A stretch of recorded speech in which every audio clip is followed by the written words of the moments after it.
wako katika zile hotuba, lakini jamani, Mungu sio Asumani, huyo hapa. Mama mjane na Wanatarime, naomba niwaambie jambo moja na mnisikilize kwa makini, mtuelewe.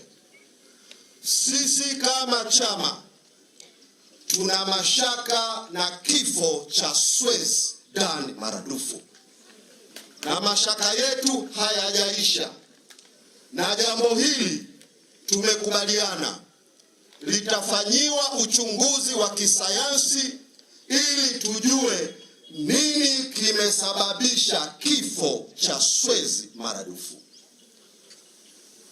Tumefanya uchunguzi wa hatua ya awali kwa mambo yanayoonekana kwa macho. Mabingwa wa uchunguzi wa vifo vyenye utata walituambia katika hatua ya awali kilichopelekea kifo chake ni mshipa unaopeleka damu kutoka kwenye moyo kwenda kwenye kichwa.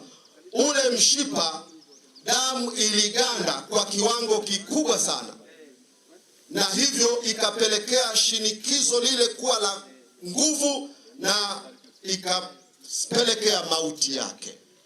Katika hali ya kawaida lile shinikizo lisingeweza kumpa fursa yoyote ya kuishi.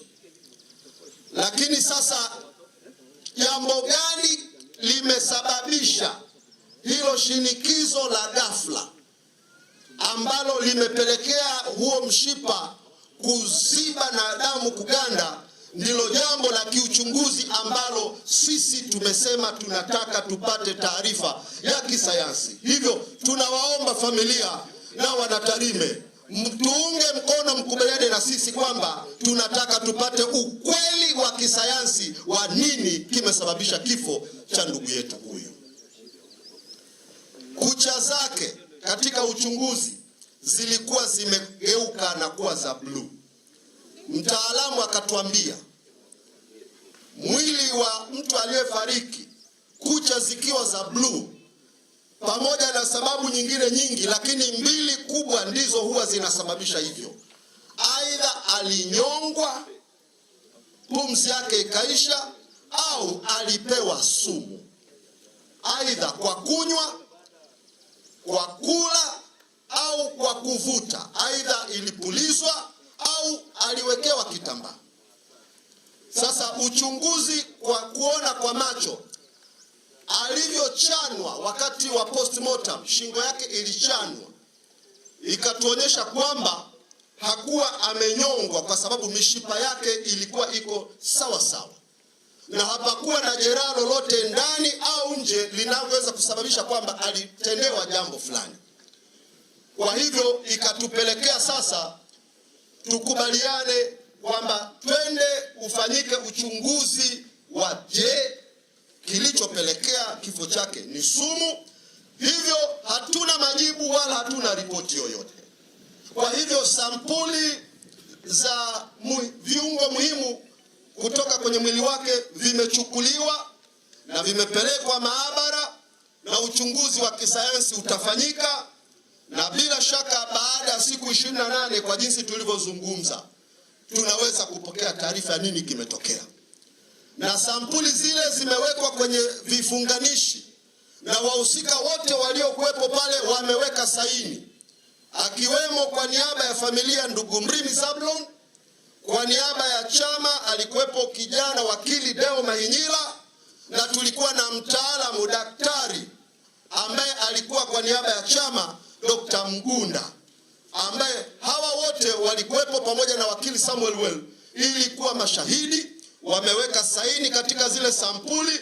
Zile sampuli zinapelekwa kwa mkemia mkuu kwenye maabara, na zitakapofunguliwa tunamtaka afande RPC wa mkoa wa Kigoma pawepo na uwajibikaji wa kile kitendo, pawepo na uwajibikaji wa kile kitendo cha kusambaza zile picha na kuziingiza kwenye mitandao na kuziandikia maneno ya uongo. Hili jambo ni baya, tunalilaani na tunasubiri kuona hiyo radhi na msamaha watakaoomba hawa jeshi la polisi.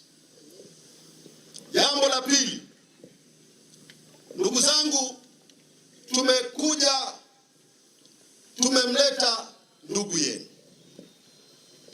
Nataka nichukue fursa hii kukabidhi vitu ambavyo tulivikuta viende moja kwa moja kwa familia. Mrimi, na kuomba hapa, na Deo Mahinyila, ninawaomba mje hapa mbele.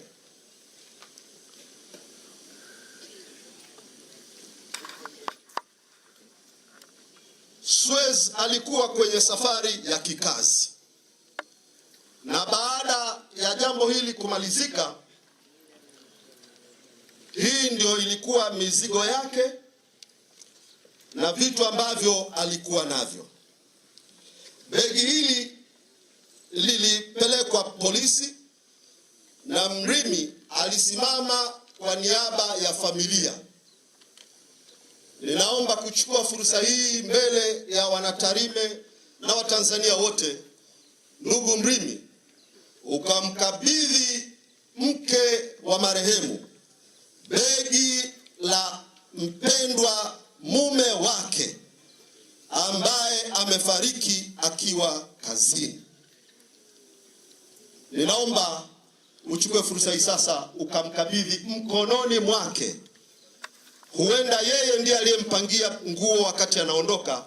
Sasa imempendeza Mungu tumrudishie sisi hilo begi lake. Mama Aksa, naomba umkabidhi. Mama, naomba upokee begi hilo, begi la marehemu mume wako. Asante sana Mrimi, ulisimama kwa niaba ya familia. Najua Swez amekuwa ndugu yako, rafiki yako. Mungu akubariki sana. Asante sana. Jambo la pili, Mama Aksa, kwenye begi la marehemu mume wako tulikuta fedha. Na fedha hizi, huyu kijana wakili Deo Mahinyila alikuwa mkali na alikataa hizi fedha zisipelekwe hata polisi. Akang'ang'ania kwamba nazitaka. Mungu akubariki sana Deo Mahinyila. Najua umeshuhudia mambo magumu sana, lakini umekuwa na moyo wa ushujaa. Kwa mbele ya Wanatarime na Watanzania wote, naomba Mama Aksa, hizi pesa tumezikuta kwenye begi la marehemu mume wako.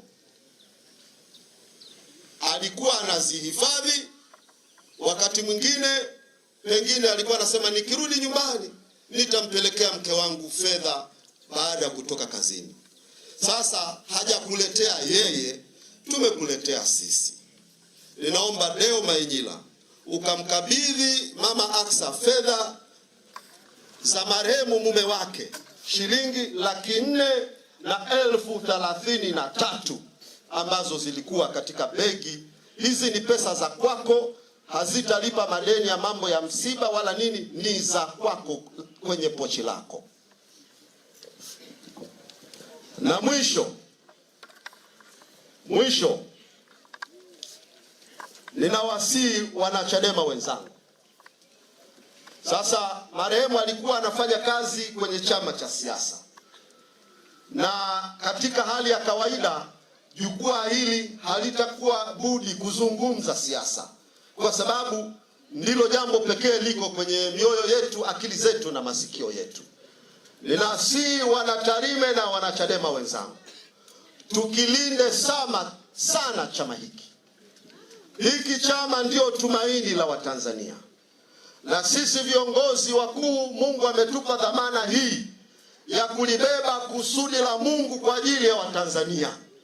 Tutajaribiwa kupigwa, tutajaribiwa kuumizwa, tutajaribiwa kusingiziwa mabaya, tutapitishwa katika bonde la uvuli wa mauti, lakini kwa sababu tunalibeba kusudi la Mungu, tunaamini gongo lake na fimbo yake vitatufariji daima. Hivyo tuungeni mkono, mnakiunga mkono chama sahihi kabisa, kwa sababu tumejitoa sadaka kulitumikia kusudi la Mungu. Jimbo hili mmetuzalia makamu mwenyekiti wa chama chetu bara, Mheshimiwa John Heche. Mfanyeni makamu mwenyekiti awe na ujasiri wa kusema kule kwetu Tarime watu huwa wananielewa. Mpeni huo ujasiri. Kifua chake na mabega yake vimekuwa radhi na tayari kubeba mambo mengi. Kama nilivyosema, tutasingiziwa, tutanenewa mabaya, lakini sisi tunajua tumelibeba kusudi la Mungu, na tunawahakikishia Watanzania kamwe hatutawaangusha. Kamwe hatutawaangusha. Hata wana CCM mlioko hapa, sio kwamba na ninyi mmefika Kanani, hiyo suluba mnaipitia tu. Na nyinyi tunawahakikishia hiki chama ndio tumaini lenu, na tunawaambia Watanzania wote kamwe hatutawaangusha. Mheshimiwa Heche, kabla sijakuleta hapa, ninajua msiba huu umekugusa sana kama ambavyo wengine wamekugusa.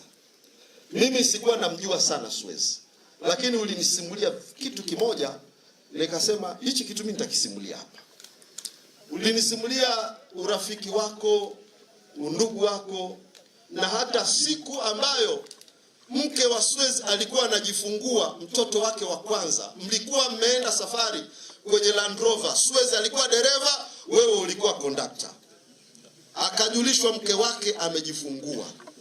Ukaniambia kwamba mlipitia sokoni na wewe ndiwe uliyenunua beseni la kumwogeshea mtoto kwa mtoto wake wa kwanza. Jambo hili likanigusa moyo, nikasema Heche amefiwa na ndugu yake kabisa. Mungu akutie faraja makamu mwenyekiti, na Mungu akupe ulinzi wa kipekee sana katika kazi kubwa ya kukiongoza chama ilichoko mbele yako. Wapendwa, naomba nichukue fursa hii sasa, ninapowatakia faraja katika jina la Yesu Kristo, nimlete makamu mwenyekiti wa chama chetu Mheshimiwa John Heche aweze kuzungumza, na baada ya hapo tutaanza ibada yetu ambayo itaongozwa na watumishi wa Mungu. Karibu sana makamu mwenyekiti kwa ajili ya